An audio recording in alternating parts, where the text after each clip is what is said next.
Before the Second World War, the former kings, Yugoslavia, there was a Communist Party of Yugoslavia. It was a court-declared terrorist organization. I will not begin with Slovenian experience that may be comparable to situation in the Near East, although to a degree is. I would maybe see whether I would have time to finish my exposition by referring to two Slovenian issues that may have something to do with Israel-Palestine conflict.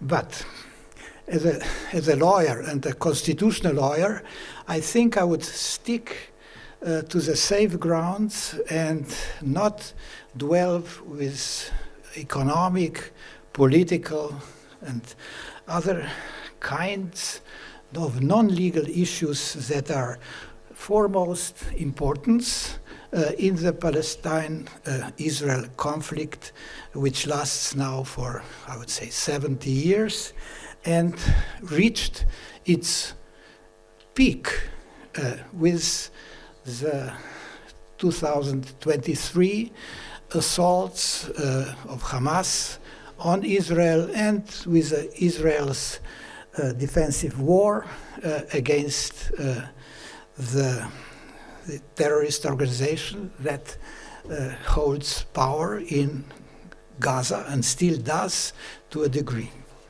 Well, I would begin my exposition with the idea of a two-state solution of the Palestinian-Israeli conflict. And we all know that after the end of World War II, the Palestinian question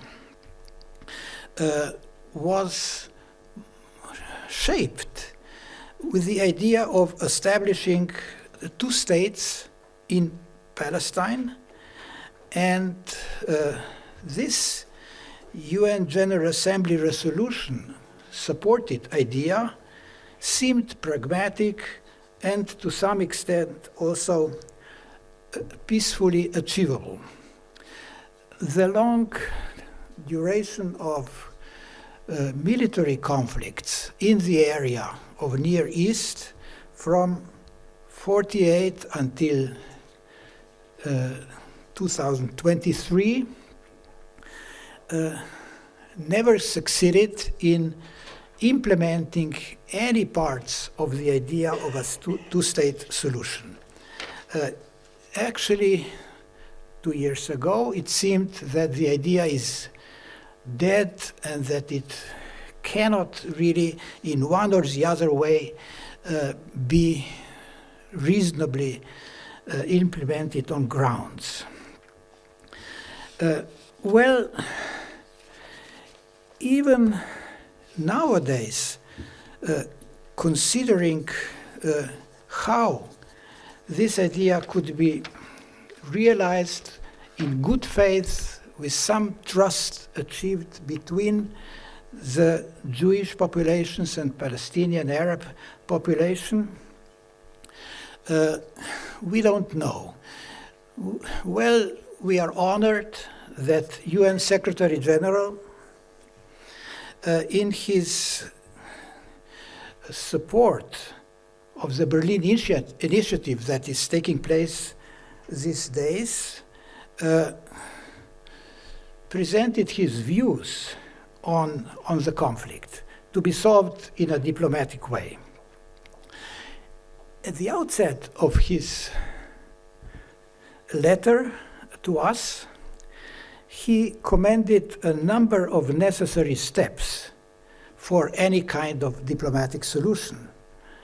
The ceasefire, the hostages, the humanitarian aid, the suffering of West Bank, and then he also stated a number of situations which should be some kind, in a way, resolved. The Gaza conflict, the West Bank problem of Jewish settlements, the East Jerusalem, and the question of its unification under a legitimate Palestinian authority. Well, he was rather convincing in stating these immediate issues to be resolved before any constitutional kind of state solution can be achieved. But somehow then, in his letter, he, in my view, in a way of non sequitur, non-causal reasoning, jumped to the idea of a two-state solution. As a solution following all these immediate steps which should be achieved prior to the solution. Well, it happened that my ambassador sent me a couple of materials to study on the conflict, and among them also an article from Foreign Affairs advocating a transition from narrative of a two-state solution to a confederate solution. In his article, in his study, in his analysis, he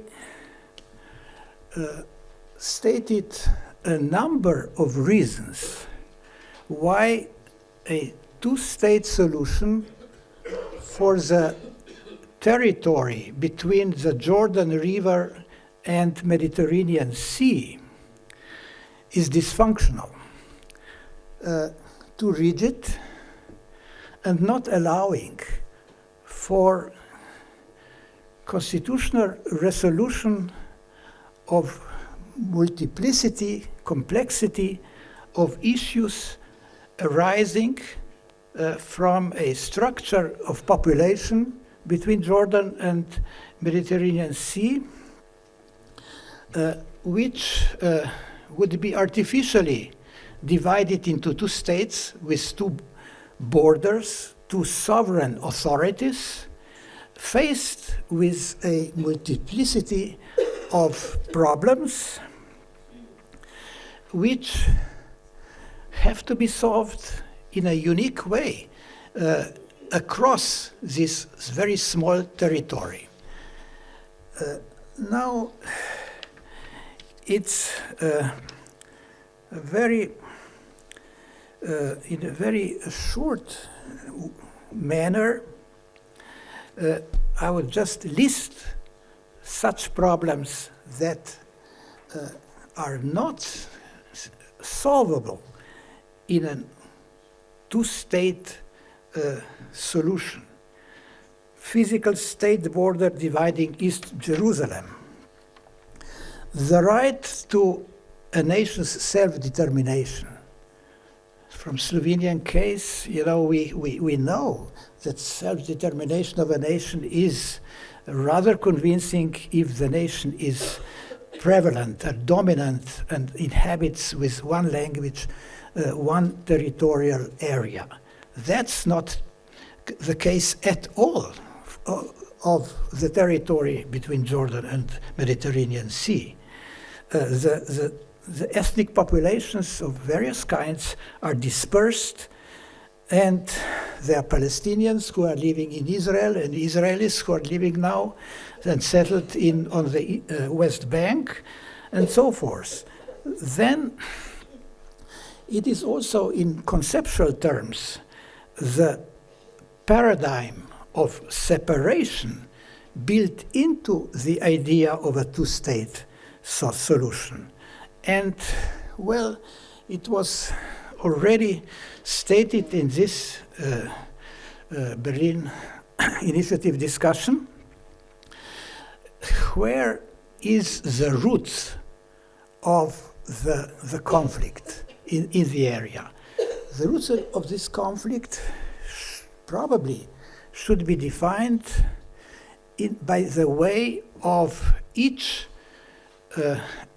ethnic community, the Israeli, the Jewish, and the community of Palestinians for a territorial domination in a unique area. So each one basically would like to live in a well-rounded and bordered territory with a domination over it. So if that is the root of the conflict, it seems so, even from reading students of the area, then those roots somehow cannot survive and lead any constitutional arrangement of the area, which is so complicatedly structured. The roots, in a way, should be cut.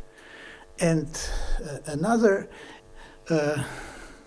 idea, more inclusive, more flexible, should be developed. Well, it came to my mind that all the reasons why the two-state solution has some dysfunctions are the same as reasons for a federation. Now, the federation allows you to have within one state, not only two, but 3, 4, 5, or 16, as in Germany or in United States, units.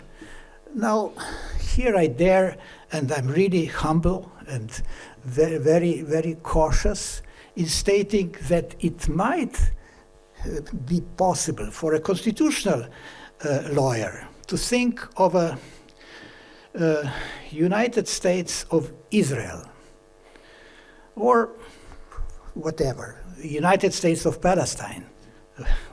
I don't know what really the word Israel means. Is it Jewish, or has it a little broader meaning than just Jewish? If I don't know. But anyway, it seems to me from the distance that self-determination issues on the West Bank are completely different than self-determination issues in Gaza, not to speak about Israel. So it seems that maybe if you have 3 state members of a union, of a united federal state, the Gaza, the West Bank, and Israel, that would be 3 to start with.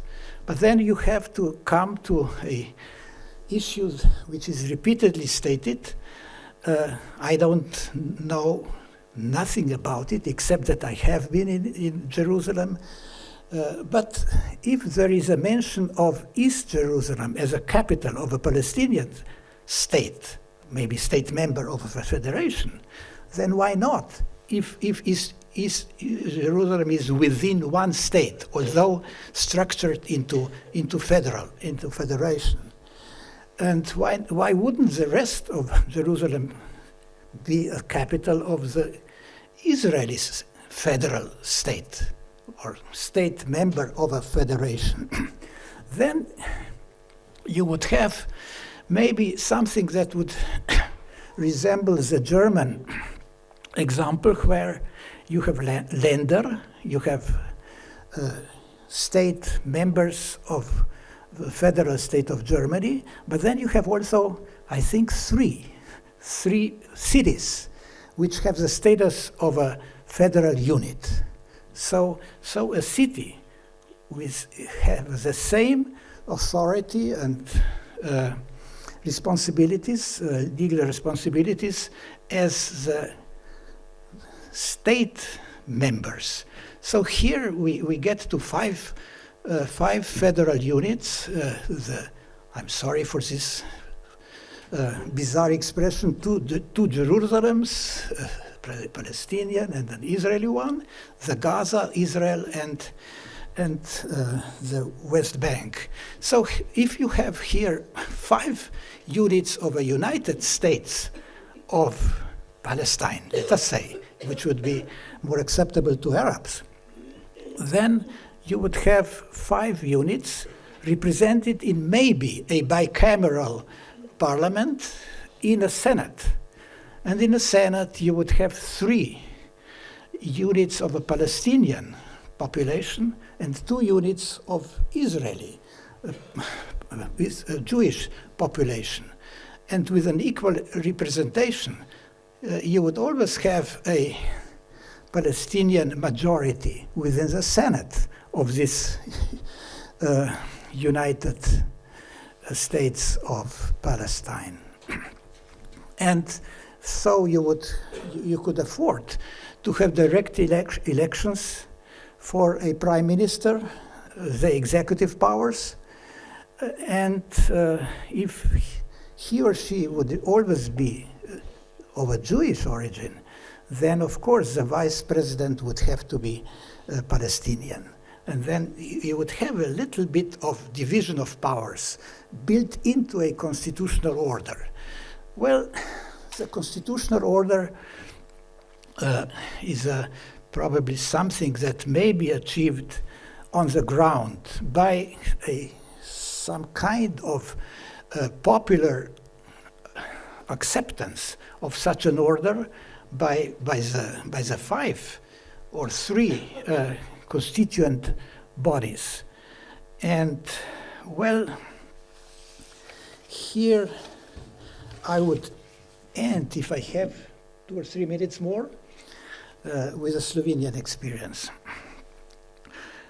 Now, in Slovenia nowadays, it is a lot of talk, especially in think tanks, Slovenian think tanks, about the instant decisive moments. For Slovenia, decisive moments were 1848, 1915, 1945, 1990, and well, we think that we may be in the midst of another historic decisive moment. Not because the Trump's election. If he would not be elected, somebody else would probably end the period of the end of Cold War. The Cold War was ended in 1990, but the end of Cold War lasted until 25, I think. So it may be stated sick that the end of the Cold War we are experiencing right now. And well, the whole world is being rearranged, and as it was stated very persuasively in the last 2 days, for Israel and Palestine conflict, it seems also to be opened a decisive moment. Maybe the decisive moment is this very, very short duration of the ceasefire, where we cannot consider it as a very temporary, but something that, if we grab it, can be sustained and built upon in the various problematic issues that have to be resolved before a solution for a state would take place. Now, the Hamas problem. Also, we have some kind of experience in Slovenia of this kind, of the terror. Before the Second World War, the former kings, Yugoslavia, there was a Communist Party of Yugoslavia. It was a court-declared terrorist organization. It engaged in a liberation war during the Second World War with the aim of gaining power after the war. It succeeded. It succeeded mainly because of the international power relations between Soviet Union and the Allied forces. And, well, as a former terrorist organization, it became a legal party, a vanguard, a monopolistic, and it had its survived until 1990, when the Soviet Empire disintegrated, Yugoslavia disintegrated, and, well, the Yugoslav Hamas, the Communist Party, ceased to exist. But it continued its operation under another name. The Social Democrats, even the Liberal Democrats, and Socialists somehow survived and under a changed name, but actually with the same kind of mentality, a little bit less explicit, but still surviving on the idea and tradition and the roots of a collective murder. You know, the murder, the participation in killing is quite sustainable and somehow is inherited from one to the other generation. So without a lustration, we still are in a situation in Slovenia and probably in most other Eastern European former communist countries where we have to survive with something that in their roots was terrorist organization, but changed and a little bit softened with the same kind of underlying philosophy. And here I would finish my discussion. Thank you.